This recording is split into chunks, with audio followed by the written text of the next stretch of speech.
Amém, amados. Nós vamos falar sobre a lição 9, que é a prática da unidade entre evangélicos. Coisa fácil, né? Isso é tranquilo. Coisa que já existe, né? Mas eu fiz um condensado da apostila, tá? Peguei os pontos principais e você vai ter oportunidade depois de ler com mais detalhes aí na sua casa. E eu começo com Deuteronômio 6, verso 4, que diz: o Senhor nosso Deus é o único Senhor. O Senhor nosso Deus é o único Senhor. Bem, parece que essa verdade se perdeu ao longo dos séculos, desde Jesus Cristo até hoje, porque existem inúmeras religiões no mundo, e interessante que cada uma se considera a certa, ou a mais certa, né? Umas mais do que outras e outras unicamente elas. Na apostila nós temos alguns exemplos aí, que nós não vamos entrar nesse assunto, porque o nosso objetivo não é conversar sobre religiões, doutrinas, etc. Então nós temos aí hinduísmo, brahmanismo, confucionismo, budismo, shintoísmo, islamismo ou muçulmanismo, próprio judaísmo, taoísmo, que é na China, animismo na África, Seishnoye, e a nova era, que é uma mistura de quase todas. E temos o cristianismo, que é o foco da nossa aula aqui hoje. O cristianismo é a religião, a igreja, né, fundada por Jesus, fundamentada nele, e que prega um único Deus em três pessoas distintas: Pai, Filho e Espírito Santo. E que conta hoje com aproximadamente, segundo algumas estatísticas não muito recentes, 2,5 milhões de seguidores em todo o mundo. 2,5 bilhões. Não, está errado aqui, é bilhões. Opa, eu digitei errado aqui no meu. 2,5 bilhões de seguidores em todo o mundo. Agora, o principal motivo pelo qual o cristianismo é muito criticado em todo o mundo é justamente pelas divisões. Você vai conversar com alguém que não é cristão, primeiro questionamento é: por que vocês são tão divididos assim, se vocês pregam o mesmo Cristo, né?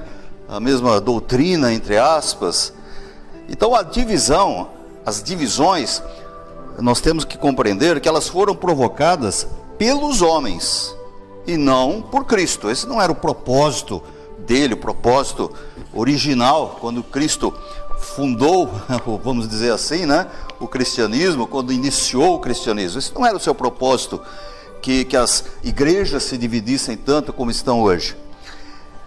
Existe hoje, dentro do cristianismo, calcula-se 45 mil denominações diferentes, que cresce diariamente. Diariamente tem alguém fundando uma igreja aí, né? Na apostila, nós temos alguns exemplos de divisões ao longo da história do cristianismo. A primeira divisão foi por volta do ano 250 depois de Cristo, que foi entre judeus e gentios. Definitivamente houve uma separação. Já havia, mas ali naquele período, decididamente, judeus ficaram com o judaísmo, gentios tocaram com a igreja, né? Entre aspas, e essa foi a primeira divisão na história.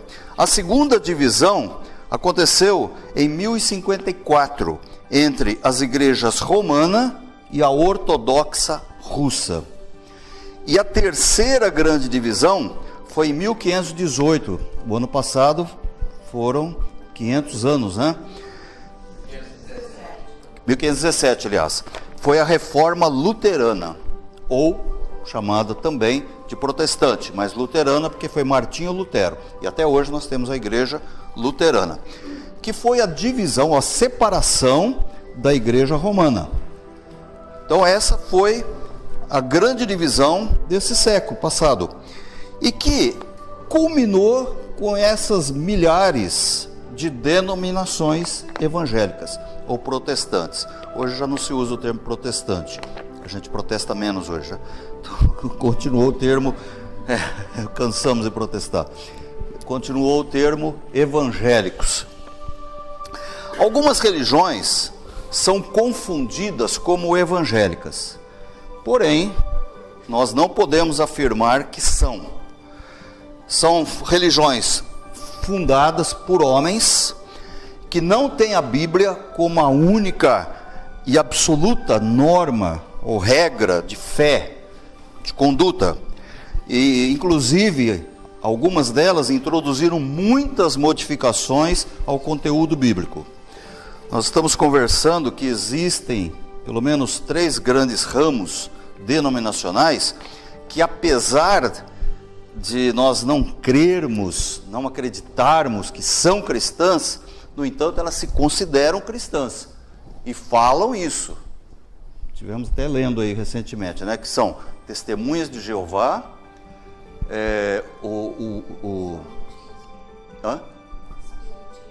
o Espiritismo e os Mormons, que é a Igreja de Jesus Cristo dos Santos dos Últimos Dias, que são os Mormons. Nós temos aí na apostila também uma listinha: Rosa Cruz, Igreja Messiânica, Provida, e outras aí. Mas essas 3, principalmente Testemunhas de Jeová, Espiritismo e os Mormons, eles se consideram cristãos. Eles dizem que creem em Jesus e tudo mais. Não vamos discutir isso porque não é o nosso intuito aqui, tá? O fato é que Jesus não veio para criar todas essas divisões que existem hoje, inúmeras denominações, mas ele veio para fazer o quê? Iniciar uma única igreja, que é o seu corpo místico, espiritual na terra, a igreja de Jesus Cristo. Essa é a base, esse é o fundamento, esse é o alicerce da verdadeira igreja de Cristo. Então, quando falamos cristianismo, imagine a igreja que Jesus Cristo idealizou, que Jesus Cristo implantou através da sua vida, da sua morte, da sua ressurreição, na sua ressurreição. Todas as divisões cristãs, elas vão contra os ensinamentos de Cristo. Todas. Qualquer divisão não está de acordo com aquilo que Jesus ensinou. Porque Jesus e o cristianismo têm como base o amor, o perdão, a comunhão e a reconciliação entre os filhos de Deus, ou seja, a unidade. O verdadeiro cristianismo é aquele que crê, que vive, que pratica, que prega, que ensina a unidade. Então, toda divisão, com certeza, tem um fundo de mentira. Alguma coisa aí que foi distorcida e que provocou aquela divisão. Existem muitos fatores hoje que dividem as igrejas, né? Alguém aqui já participou de uma igreja que foi fruto de uma divisão? Você já participou de alguma? Eu acho que umas 4. Então o pastor está lá, ou um dos líderes, o líder que se considera um pouquinho melhor que o principal da igreja lá, que é o pastor, aí ele sai, leva um ovo com ele, forma outra, ou então uma questão doutrinária, ou então uma questão de orgulho, e motivos de divisões, nós podemos fazer uma lista aqui interminável. Por curiosidade, pesquisa qualquer hora no Google, nomes de igrejas. Gente, tem cada nome. Igreja do Pente, do Pentecostal, e daí para cima. Por isso é que Jesus, lá em João 17, 21 a 23, o texto que nós conhecemos bem, ele roga a Deus para que nós sejamos um. Para quê? Com qual propósito? Assim como ele e o Pai são um, que vocês sejam um, para quê? Para que o mundo creia que ele foi enviado pelo Pai. Então, qual é a condição principal, sine qua non, que o mundo creia? É que a igreja seja uma. Esse é a nossa oração, nossa fé, nosso objetivo e o nosso trabalho. Só assim o mundo vai conhecer Jesus como o enviado do Pai para salvar a humanidade. Só desta forma. Mas o que nós vemos hoje, infelizmente, um corpo, uma igreja o quê? Dividida, esfacelada, quebrada, partida. E Paulo, o apóstolo Paulo, ele perguntou assim lá em 1 Coríntios 1,13, você tem aí na apostila: está Cristo dividido? Será que Cristo está dividido? O que você acha? Não, Cristo nunca esteve dividido, e ele não está dividido. A pergunta é: quais as dificuldades que temos hoje para acolher, aceitar um irmão de outra denominação cristã, que não seja esta que nós frequentamos, que você frequenta? Qual é a maior dificuldade? Qual é a grande dificuldade que eu tenho, que você tem, para aceitar uma outra pessoa só porque ela não frequenta a mesma congregação que eu frequento? Por que tanta dificuldade em relação a isso? A maioria das divisões ocorrem por causa de costumes e doutrinas humanas, pelo egoísmo, pelo individualismo de pessoas, de homens, de mulheres, e não por causa de Cristo. Vocês sabem que o pentecostalismo surgiu, e no início nós participamos, na década de 80, uma fase assim, bem inicial do derramamento do Espírito Santo sobre as igrejas as igrejas tradicionais no Brasil, e aí começou muitas divisões, né? Eram os tradicionais e os pentecostais, e nós começamos a frequentar a Igreja Batista Renovada, e falava mal até da Igreja Batista tradicional, porque são do diabo, porque não aceitam os dons do Espírito. E os tradicionais, porque os pentecostais são do diabo, porque desce sobre eles um demônio lá, e eles falam em língua. É uma loucura, né? Isso aconteceu com quase todas as igrejas, com as denominações na época. E havia muitos costumes de roupa, usos, né? Aquelas questões: não pode cortar cabelo, não pode raspar embaixo do braço, aí faz trancinha aqui, e não pode usar a calça comprida. Cristina pegou todas as calças compridas que ela tinha e transformou tudo em saia. Não usava mais maquiagem, era uma loucura.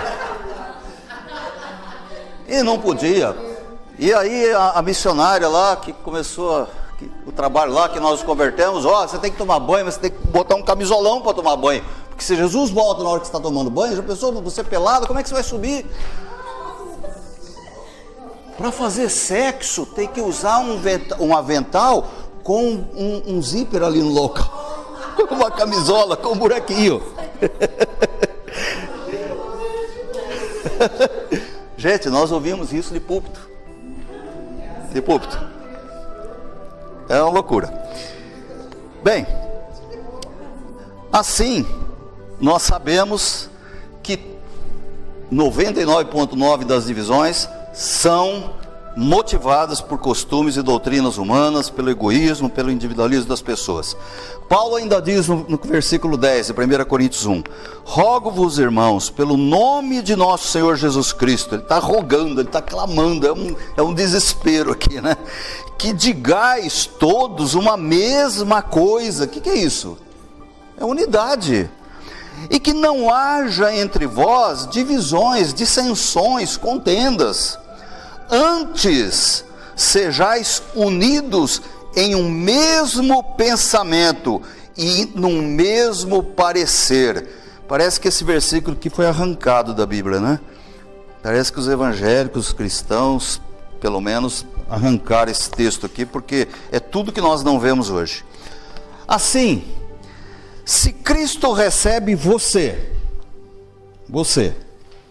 Se você passa pela mesma experiência do novo nascimento que eu passo, se você recebe o mesmo Espírito Santo que eu recebo, por quê?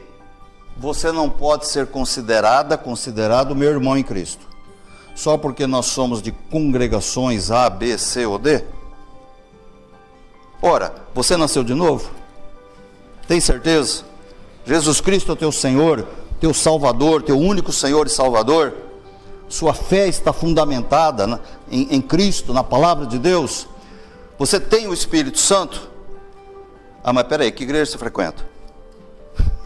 Depende, né? Então, depende da igreja, aí não é irmão, é primo. Nós dizíamos que, nós sempre brincávamos que o pessoal da congregação cristã eram primos, e não irmãos. Hã? Já, né? Só porque você congrega em um lugar com liturgias ou costumes diferentes de onde eu congrego? Tivemos o Pedro Arruda aqui semana passada falando sobre o catolicismo. Eu já frequentei muita igreja católica e continuo às vezes indo. Já fui em várias reuniões do Cerco de Jericó, ali na Várzea Paulista. Conheço o Padre Anderson, já vi a Operação do Espírito. Vi uma reunião lá uma vez, uma quinta-feira à noite, que eu saí de lá assim. Falei, Jesus, eu não vejo isso no meio evangélico. O que é isso? Gente sendo curada, uma pessoa com uma cadeira de roda lá se levantar, outra ali sendo batizado, caindo no chão, falando em línguas. Falei, quem sou eu para julgar? Quem sou eu para dizer que uma pessoa dessa, né? Então, que não é Deus agindo, né? Só que antes nós falávamos, criticávamos, batíamos, né, de frente e tal, questão do diabo e tudo mais. A apostila tem um trechinho aí, na página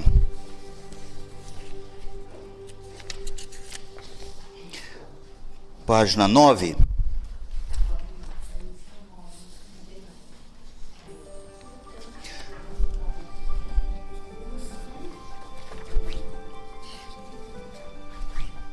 Não é 9 não, é na página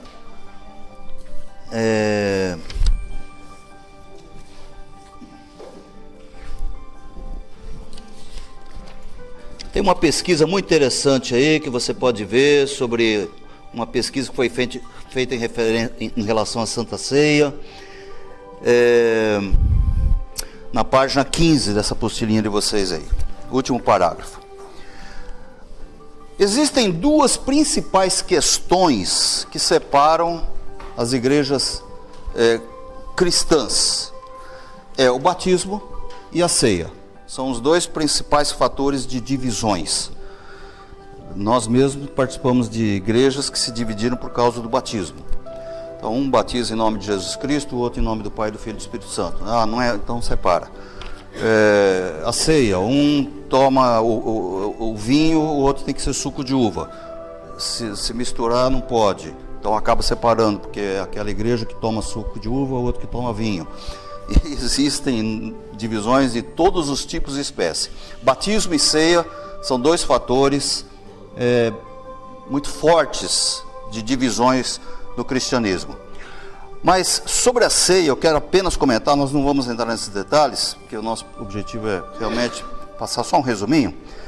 Diz assim: ao participar da ceia do Senhor, reconhecemos que somos irmãos, membros da mesma família divina.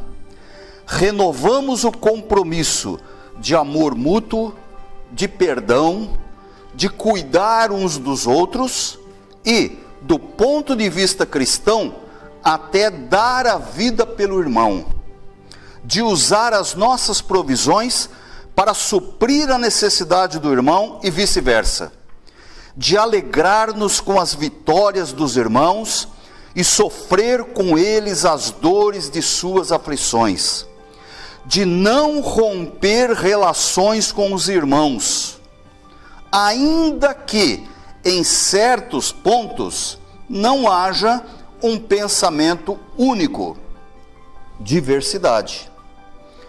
Renovamos então o compromisso de ser sincero, transparente e continuar amando, ainda que tenhamos de ser exortados. Enfim, confirmamos o propósito do amor incondicional, assim como somos amados por Cristo, que é o centro dessa aliança. Amém? Que coisa fantástica, né? Olha que responsabilidade que traz a ceia.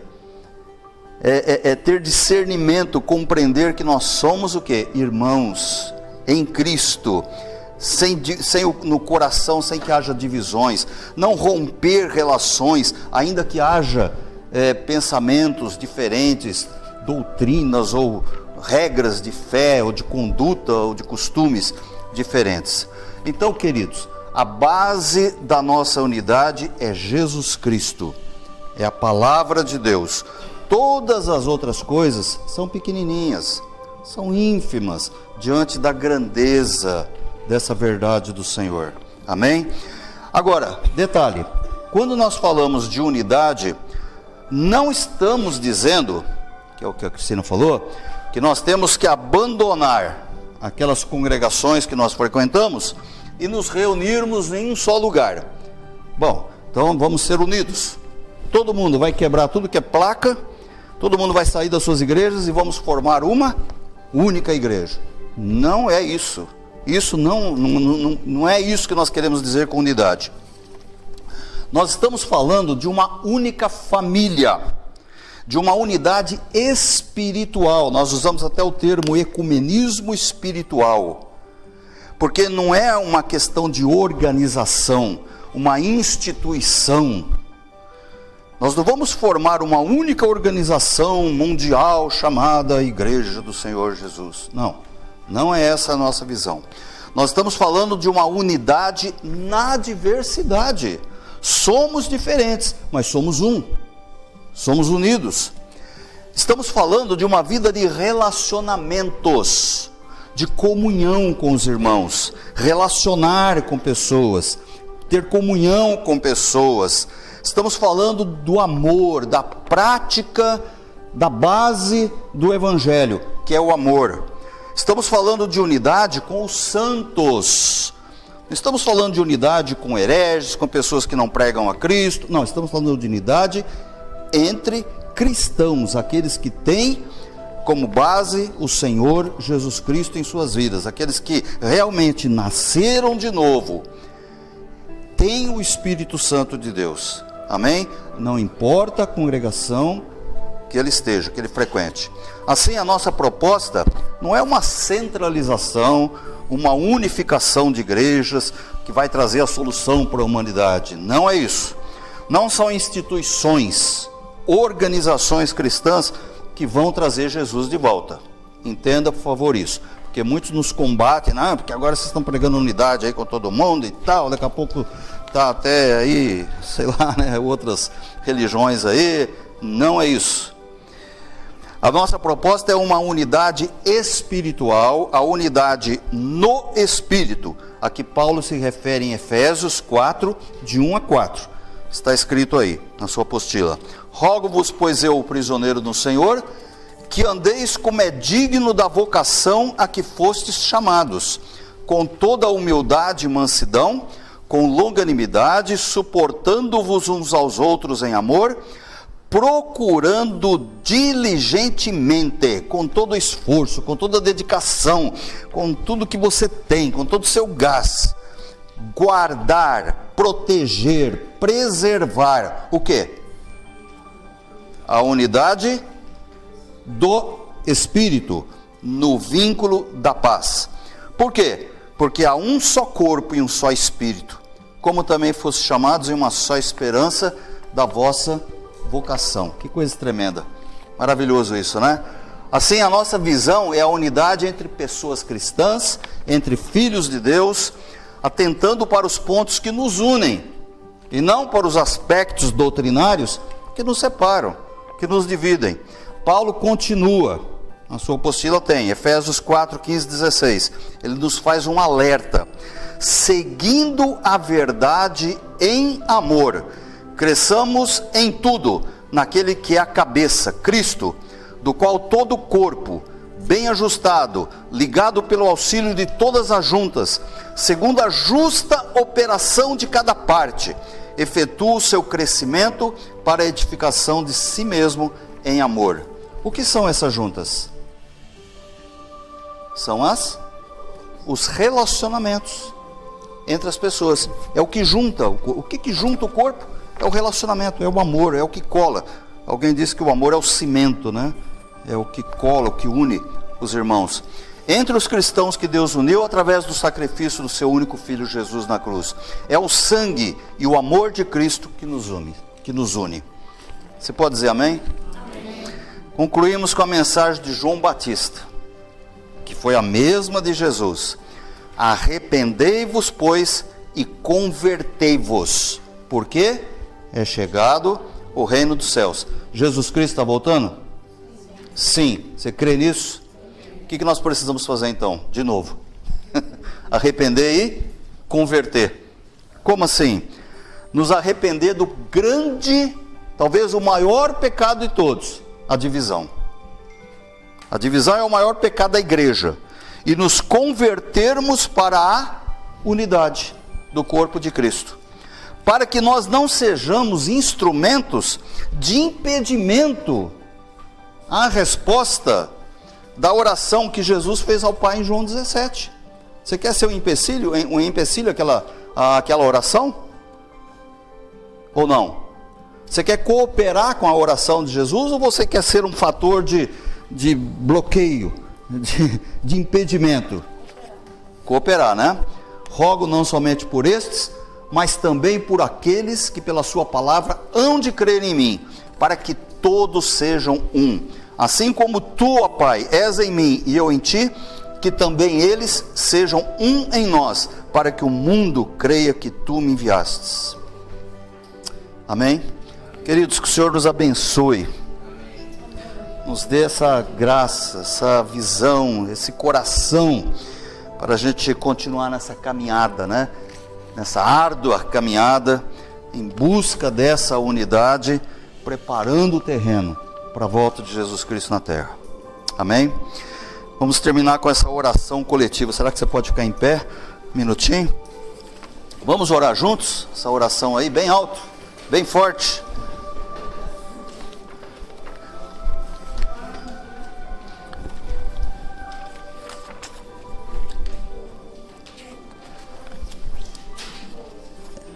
Na página 20, né? Você tem aí depois o quadro ilustrativo das religiões, você tem as perguntinhas, o gabarito está lá no site, você pode acessar. Atividade complementar, nesta semana a gente está propondo, né, que você contate pelo menos 3 irmãos de outras igrejas evangélicas, que não são daquela que você frequenta. Converse com pelo menos 3 pessoas que não sejam da mesma congregação sua. E fale um pouquinho dessa nossa iniciativa. Fale um pouquinho dessa aula, dessa visão, da unidade. Comenta sobre a oração de Jesus. Explique que nós não estamos buscando a unidade na fé, no corpo doutrinário, uma organização, porque é o Espírito Santo que vai fazer isso lá na frente, não sei quando. Isso vai acontecer lá no futuro. Mas mostra a diferença que existe entre Efésios 4:3 e Efésios 4:13. Então vamos orar. Pai, santificado seja o teu nome. Nós estávamos todos longe de ti. Fomos trazidos para perto do teu amor e da tua santidade pela morte de Jesus Cristo na cruz. Também, com a sua morte na cruz, Cristo destruiu a inimizade entre todos os teus filhos dispersos, unindo-nos em um só corpo. Estamos divididos, ó Pai. Tem misericórdia de nós. Inclina teus ouvidos para essa nossa angústia e livra-nos de todo mal. A tua palavra nos estimula a discernirmos o corpo de Cristo. Quando não fazemos isso, há em nosso meio fraquezas, doenças e sonolência espiritual. Sabemos, ó Deus, que quando não reconhecemos que os outros irmãos são do Senhor, que pertencem a Cristo, que fazem parte do mesmo corpo que nós, estamos enfraquecendo a igreja. Assim, ajuda-nos, ó Pai Santo, a abrir os nossos corações e discernirmos Cristo na vida dos outros irmãos. Leva-nos, Senhor, a converter-nos para a unidade do corpo, como aquele cego que, parcialmente curado, via homens como árvores que andavam. Queremos também, Senhor, receber o teu segundo toque, enxergar distintamente todos os nossos irmãos em Cristo e amá-los como tu os ama. Agora todos, unidos pelo poder de um só Espírito, podemos ir até a tua presença. Podemos entrar no Santo dos Santos pelo sangue de Jesus. Por isso te agradecemos, em nome do nosso Senhor Jesus Cristo. Amém? Amém? Amém? Glória a Deus. Deus abençoe.